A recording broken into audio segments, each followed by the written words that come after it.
Good lord, I thought I would never get into the game. The servers are dying today, bro. What's up, Samurai? We are back as more Trove, and today we're going to be talking about the Shadows Eve event. It's finally here. There's a lot of different items you can get out of this event if this is your first time experiencing it, which in any case, you know, refer to my other previous year videos. Same with all of the class or costume packs and stuff like that. I've got videos highlighting all of that as well. But this event is going to be around from the 17th until the 31st and is pretty cool. Out of the new items, there's a new bomb, there's 2 new allies, and there's a new mount. That's just for everybody that's done everything to do with all of the previous year stuff. But either way, what we're going to be doing today is I'm going to run you through the event itself. I already have the stream that I ended up doing the other day. If you want to see the entirety of the event, it's going to take you roughly an hour to complete, probably under that if you end up getting lucky. But without further ado, let's get into it. So the first part of the event is to talk to Wolfsley in the hub. So that's just going to be over here. It's going to be this NPC. You just end up interacting with him, and then you'll end up completing that part of the quest line. Then the next part wants you to collect some pumpkins. So I'll insert some footage of that. These pumpkins are going to end up being in the Cursed Vale biome, and essentially is going to end up being these giant pumpkins that have a bunch of vines around them, not to be confused with the dungeons themselves. And as you end up collecting 30 pumpkins, which is super duper easy to do, you'll complete that part of the quest and get a Shadows Eve pumpkin token, which will then go into the next part of the quest, which is to complete a pumpkin patch dungeon. Now, this is actually new and threw me for a little bit of the loop. So shout outs to you guys in chat for correcting me on this. This is not to be confused with the new pumpkin dungeons. This is the pumpkin patch that you just did to get a bunch of pumpkins as a material. You'll actually go into the portal that's in the middle of these, and then you'll end up having a wave defense, and that's essentially going to end up being a new type of dungeon, right? So you complete that, and then you get another pumpkin coin, and then there's going to end up being the next part of the quest, which is to complete pumpkin dungeons. Now, this is going to end up being the dungeons. These dungeons are located in every biome in the game. Generally speaking, there's not one biome that's better than another. Most of all, I would say you usually see them easily in Desert Frontier. That's just kind of how these event things work. But generally speaking, you're not going to farm Desert Frontier because of other reasons that we'll end up mentioning later in the video. But essentially, you have to complete 15 of these dungeons, and then you'll end up getting more Shadows Eve pumpkin tokens. And then the next part is to collect some Cure's Bane. So again, I'll put some more footage for you guys. Essentially, this is going to end up being a plant that shows up in Cursed Vale. During this part of the event, it will point you to it. Your compass in the top middle is going to point you to it. It's going to have a big glowing purple beam shooting out of it. It doesn't happen unless you have this as your active quest. Then the next part of the quest wants you to craft a delve gateway. So that's going to end up being over at the Shadowy Station right here that you craft for the Cure's Bane, or Cursed Bane. I think it's supposed to be Cursed Bane, but it's Cures for some weird reason. Anyways, you craft one of these, and that'll complete the next part of the quest, which will give you Shadows Eve pumpkin tokens again. And then it wants you to defeat the Wolves Den boss. So the way that this delve is going to work is the same as every delve. You're going to go through 2 garbage floors, and then you're going to end up here. This is going to end up being the event delve.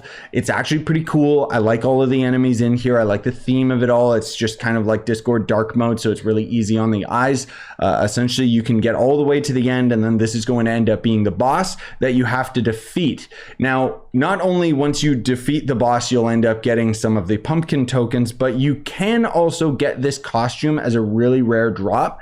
Refer to my other Shadows Eve videos so that you can see all of the items, just because it's going to be a little bit more relevant, because for today's video, we're focusing on the new stuff. But anyways, moving on to the next part of the quest wants you to craft Elsfodel's Blessing, which is going to end up being this weird thing right here. And you can see it requires more Cursed Bane and some pumpkin and some flux. This is essentially going to make it so that it prevents and cures the Cursed of Shadows Eve that Kuberus can inflict. Okay, so essentially for 3 hours, it'll reduce damage taken by 10%, as it says, and gives you a chance to spawn a moon shard when attacking enemies. The reason why this is important is because some of these legacy items will require lunar condensate, which is found by defeating enemies in the Cursed Vale and Wolf's Den during Shadows Eve. Wait, that's not the thing? Is there another item that requires it? Okay, there's got to be like another item somewhere in here that I just don't know about that requires it. Essentially, it's going to end up being some sort of importance. Maybe it is the lunar condensate, and it's just saying the description wrong, but I could be mistaken. Either way, you have to use this for some aspects of event items, not any of the new stuff as far as I can tell. Anyways, you craft the stupid thing, and then you'll end up gaining another pumpkin token, and then the next part of the quest line is to complete Shadows Eve daily quest. Now, I'm actually recording this at like 4 in the morning, so it is daily reset, so I can show you guys. There's a defeat pumpkin dungeons NPC, collect 3 pumpkins, easy peasy, earn a Bomber Royale coin. Essentially, you can go into Bomber Royale and die immediately, and you'll still end up getting a singular coin, so whatever. Hopefully you're lucky enough to be able to get into Bomber Royale, because generally speaking nobody plays it because it's very broken. I've heard from a lot of you guys on PlayStation that it just straight up doesn't let you in there, so hopefully it works better than what those have reported to me. And then you have to kill wolves and werewolves, which is just going to end up being the new enemies in the Cursed Vale. And then collect Curio's Bane, which is going to end up being those, those grassroots things again. So once you complete 3, count them, you only got to do 3. Mario, Luigi, Mario. 3 of the daily quests will end up giving you the pumpkin effigy, which the pumpkin effigy is...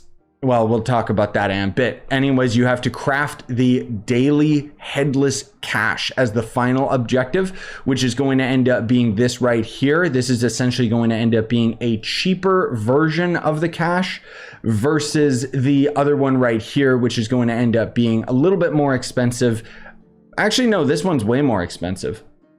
Why? Why is it more expensive? Oh, I see, because it doesn't take one of the daily tokens. That's why it's... Okay. Anyways, that'll end up giving you another Shadows Eve pumpkin token. So these boxes, well, that's not bad. I don't think they have like a... what the heck is that? Is that an ally? I don't think they have like anything other than just new stuff, but I could be mistaken. Oh, that's a hat style, actually.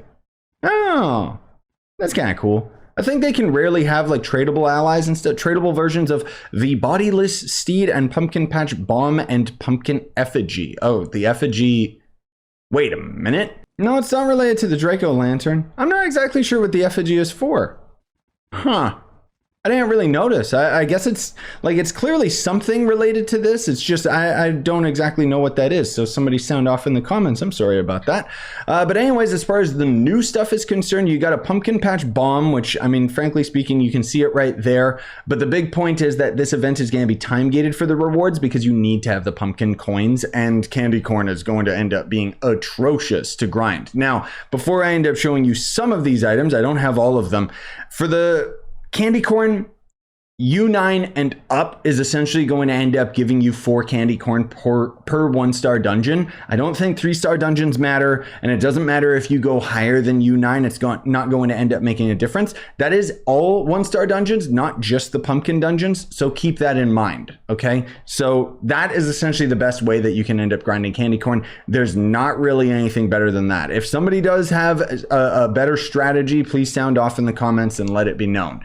Otherwise, there's going to end up being the Pumpkin Patch Bomb skin, which is for Bomber Royale anyway, so who cares? Then there's going to end up being the Pumpkin Patch Carver ally, which I don't have currently. And then the Bodiless Steed right here, which is another thing that I don't have currently. And then there's going to be the Pumpkin Patch Prancer. Now, I actually got really, really lucky with this bad boy and got it like immediately as a drop without even realizing. And then I bought one on the market, not realizing that I had one, and it hasn't sold. Crap, I was trying to make my flux back, but unfortunately, that's okay. I'll just save it and sell it later. So it's going to end up being this bad boy right here. So it is what the heck do they call these? Unicorn? No, it's not a unicorn. Pegasus mount there, good lord. So you can do this /prance command. I don't know if we can do /stomp. No, we can't do /stomp. So there's the light Pegasus and dark Pegasus, and the dark Pegasus I think has stomp as a command if I'm not mistaken, and prance is to the light Pegasus as a reskin. So this was reskin from that. Either way, it's going to end up showing your wings, and it is going to end up being a gliding mount. I'm sorry that I don't have the allies to show you guys, but I didn't really think that it was too crazy important other than the fact that they are tradable. You can get those out of pumpkin dungeons and the pumpkin patch dungeons, so just keep that in mind. I don't think it drops from normal 1-star dungeons, but if you want to just go out of your way to grind up all of the candy corn, well, then that's the most efficient. Now, another thing I just got to mention briefly, I'm gonna have its own dedicated video talking about it, but the Curio merchant actually has a bunch of costumes now, and I just realized when I saw this guy selling costumes, you know how for the longest time we haven't gotten any new store packs in the game, and it felt kind of weird, like Game Ago was being really lazy or something? I don't know why it just hit me the other day. They're not giving us store packs because they've been slowly putting the items that would normally be in a new store pack into the Curio merchant and selling it at a higher market value, because essentially we would normally be able to get a pack for like 3k credits that would have all of these costumes and a bunch of other items, whereas now they're selling one costume individually for 1,000 credits, which is ridiculous. It's stupidly expensive, and I don't like it. I'm still gonna end up getting these costumes just because it's costumes, so hey, why not? And then I can end up showing them off to you guys in a video. However, I haven't decided whether or not I want to just show you guys all of these costumes immediately. I mean, I guess I could do like a YouTube short like I was doing for the Curio merchant a while back, but generally speaking, this character is a scam, and for the most part, he'll sell like allies and stuff for a ridiculous amount, and even these costumes are very expensive, which is why I kind of shied away from covering content sold by this merchant, because if I can do it in a store pack, that at least has some structure to it. This guy also is limited time, which means that he's essentially like a double scam artist because he's dealing in FOMO, right? Anyways, I'm not going to get into the politics of why that character is an idiot and why it is just stupidly designed. Either way, I hope that this video was helpful for you guys and gals, and if it was, smash like on your way out, subscribe for more. You know, we've got freaking Mario and Sonic coming out like tomorrow, so hopefully you guys will tune into those. And then I also ended up having the Sonic Superstars video go up just recently. The reason I ended up having it be such a long video is, as you may see in that video, the co-op is just an absolute mess. So I've refunded the game. Anyways, thanks for watching, and I hope you have a wonderful day.